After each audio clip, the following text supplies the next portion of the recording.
តារាសម្ដែងស្រីហ្វាហ្វាកាន់តែស្រស់ស្អាតឡើងពីមួយថ្ងៃទៅមួយថ្ងៃជាពិសេសមួយរយៈពេលចុងក្រោយនេះនាងទទួលថតផ្សាយពាណិជ្ជកម្មឲ្យបណ្ដាក្រុមហ៊ុនធំៗជាច្រើនជាមួយតម្លៃខ្លួនខ្ពស់មិនថាគេតម្រូវឲ្យនាងថតបែបណាទេនាងទទួលថតទាំងអស់បន្ទាប់ពីទទួលបានការបើកភ្លើងខៀវពីគូស្នេហ៍របស់ខ្លួន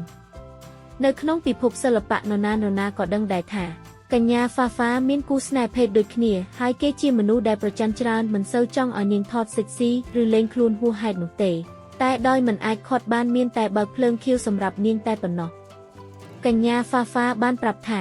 នាងជាមនុស្សដែលចូលចិត្តបង្ហាញភាពសេកស៊ីតាមរយៈការថតផ្សាយផលិតផលនានាតែនាងក៏មិនបានធ្វើអ្វីដែលហួសហេតុពេកដែរជាក់ស្ដែងត្រឹមតែការថតរូបបែបសិល្បៈជាមួយឈុតហែលទឹកមើលទៅស្រស់ស្អាតដូចជាគ្មានប៉ះពាល់អ្វីផងសំខាន់នាងស្រឡាញ់ការងារដែលក្រុមហ៊ុនបានដាក់ឲ្យពីមួយថ្ងៃទៅមួយថ្ងៃកញ្ញាហ្វាហ្វាកាន់តែស្រស់ស្អាតឡើងគូស្នេហ៍របស់នាងតែងតែនៅក្បែរនាងនិងចាត់ចែងការងារសម្រាប់នាងគ្រប់បែបយ៉ាងធ្វើឲ្យបុរសផ្សេងមិនអាចចូលក្បែរនាងបានឡើយនិយាយដល់រឿងដឹកដៃគ្នាចូលរោងការហ្វាហ្វានៅតែនិយាយដែលថាមិនទាន់មានគម្រោងទេដោយសារនាងចង់រកលុយឲ្យបានច្រើន